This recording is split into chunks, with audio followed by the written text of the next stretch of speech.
Property खरीदना है तो आपको प्राइस का सही अंदाज़ा होना बहुत ज़्यादा ज़रूरी है, क्योंकि अगर आपको प्राइस का सही अंदाज़ा नहीं हुआ तो आप अपनी हार्ड एंड मनी को, आप अपनी सेविंग को एक बहुत महंगी डील के अंदर वेस्ट कर सकते हैं। नमस्ते दोस्तों, मैं हूं रामभक्त ख्यालिया और आप देख रहे हैं रियल एस्टेट विद आरबी के। दोस्तों, आज मैं आपको बताऊंगा कि आप अपनी प्रॉपर्टी के सही रेट, सही प्राइस, फेयर प्राइस कैसे आइडेंटिफाई कर सकते हैं, वो भी विदाउट एनी एक्स्ट्रा पेमेंट के। आपको किसी भी टाइप का कोई एक्स्ट्रा पेमेंट नहीं देना है, ना पेमेंट लगाना है। केवल और केवल कुछ टिप्स और कुछ ट्रिक्स है जो मैं आज आपको बताऊंगा। उनके थ्रू आप अंदाजा लगा सकते हैं कि आपकी इस प्रॉपर्टी का क्या प्राइस होना चाहिए, ताकि आप बेस्ट टू बेस्ट डील कर सके और आप अपने लाखों रुपए की सेविंग कर सकते, अपने लाखों रुपए को बचा सके। सबसे पहले आपको जो करना है, जिस एरिया के अंदर भी आप प्रॉपर्टी ले रहे हैं उस एरिया की मार्केट रिसर्च। आप मार्केट रिसर्च के लिए जरूरी नहीं है कि आपको फील्ड में जाके ही रिसर्च करना है। आप ऑनलाइन पोर्टल से, बहुत सारे प्रॉपर्टी के ऑनलाइन पोर्टल्स है, वहां से देख सकते हैं कि उस एरिया के आसपास की प्रॉपर्टीज के क्या रेट चल रहे हैं।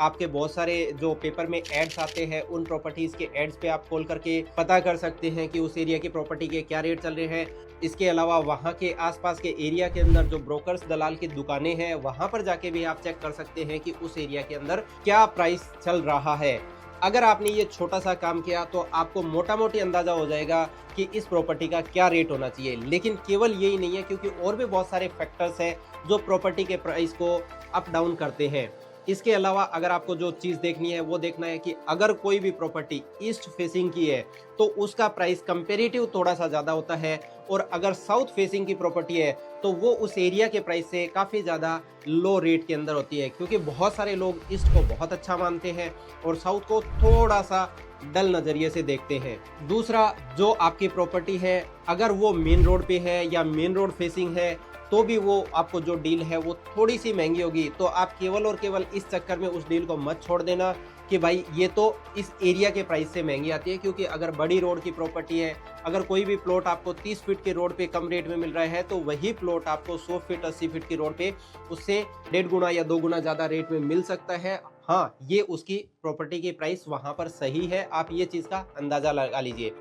इसके अलावा जो फैक्टर है वो लोकेशन की इंपॉर्टेंस भी समझे कि आप जो प्लॉट खरीद रहे हैं या प्रॉपर्टी खरीद रहे हैं उसकी लोकेशंस कैसी है। अगर वो हॉस्पिटल्स के आसपास है या किसी स्कूल के आसपास है या कोई ऐसी चीज़ है जहां पर लोगों का फुटफॉल ज़्यादा है या वहां पर कमर्शियल एक्टिविटी ज़्यादा है, तो हो सकता है उस एरिया के कंपेरिजन में उस पर्टिकुलर प्रॉपर्टी की रेट थोड़ी सी ज़्यादा हो। इसके अलावा कई बार आपको देखने को मिलता है कि कुछ प्रॉपर्टी के रेट बहुत ज़्यादा डाउन होते हैं, क्योंकि उनके अंदर किसी प्रकार के कुछ लीगल इश्यूज होते हैं, कोर्ट स्टेज होते हैं, कोर्ट के केसेस होते हैं। तो उन प्रॉपर्टी से आप बचें, क्योंकि अगर आपको लगे कि यार एरिया से बहुत कम रेट में मिल रही है तो इसमें ज़रूर चेक करें, क्योंकि उसमें कुछ ना कुछ लीगल इश्यूज ज़रूर होते हैं। नेक्स्ट पॉइंट की अगर मैं बात करूं तो उस एरिया का डेवलपमेंट है वो भी इस मैटर में बहुत ज़्यादा रोल अदा करेगा कि उसकी प्रॉपर्टी की रेट कहीं ज़्यादा होती है, कहीं कम होती है। अगर आपके वहाँ पर प्रॉपर रोड बनी हुई है, प्रॉपर सीवरेज है, प्रॉपर डिमार्केशन है, प्रॉपर लाइटिंग वगैरह की व्यवस्था है, बिजली की और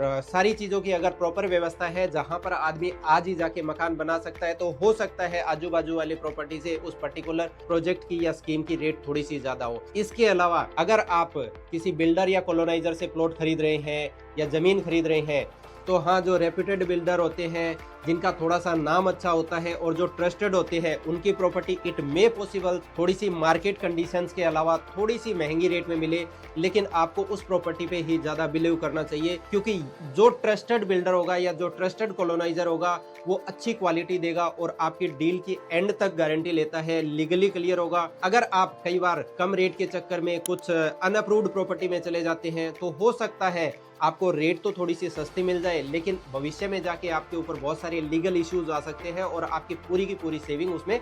डूब सकती है। इसके अलावा अगर मैं बात करूं तो आप जो भी प्रॉपर्टी खरीद रहे हैं या जिस भी एरिया में खरीद रहे हैं उस एरिया की ग्रोथ पोटेंशियल भी जरूर चेक करें कि हो सकता है उस एरिया के अंदर कुछ नए प्रोजेक्ट, गवर्नमेंट का कुछ नया इंफ्रास्ट्रक्चर डेवलप हो रहा है, गवर्नमेंट की कुछ नई स्कीम्स अगर वहां पे आ रही है, तो हो सकता है आसपास के एरिया की बजाय उस पर्टिकुलर एरिया की रेट थोड़ी सी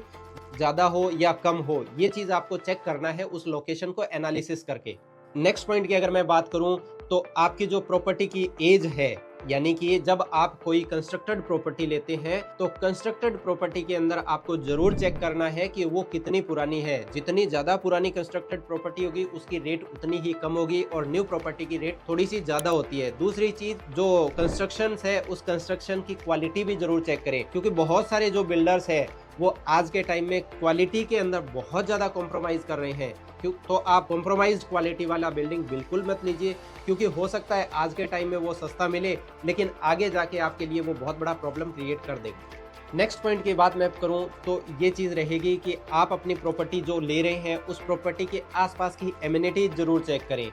अमेनिटीज़ की अगर मैं बात करूं तो प्रॉपर्टी के लिए जैसे आपके पास में अगर कोई बड़ा पार्क है या पार्क फेसिंग प्लॉट है या मंदिर के पास में है, तो इस टाइप के प्लॉट का पार्क की वजह से और की वजह से थोड़ा सा प्राइसिंग ज़्यादा होता है, लेकिन प्रेफर कीजिए इस टाइप की प्रॉपर्टी, क्योंकि ये प्रॉपर्टी आपको आने वाले टाइम के अंदर बहुत ज़्यादा एप्रिसिएशन देती है। नेक्स्ट पॉइंट की अगर मैं बात करूं तो आपको प्राइस ट्रेंड प्रॉपर्ली ऑब्जर्व करना है, प्रॉपर्ली एनालाइज करना है और इसके साथ ही साथ आपको एक्सपर्ट ओपिनियन जरूर लेना है, क्योंकि आपका ये छोटा सा इन्वेस्टमेंट या छोटा सा एक्सपेंस है ना, आपके लाखों करोड़ों की जो डील है उसको सेफ और सिक्योर कर देता है। तो एक्सपर्ट ओपिनियन जरूर लीजिए, एक्सपर्ट से उस एरिया के रेट के बारे में जरूर पूछिए ताकि आप अच्छी से अच्छी डील कर सके। दोस्तों, जो भी ट्रिक्स मैंने आपको बताई है, ये ट्रिक्स को अगर आप फॉलो करते हैं तो आप जयपुर के अंदर बेस्ट टू बेस्ट प्रॉपर्टी और फेयर प्राइस के अंदर आपको प्रॉपर्टी मिलने की 100% मैं गारंटी देता हूं। ऐसे ही और ज्यादा नॉलेजेबल वीडियो के लिए देखते रहिए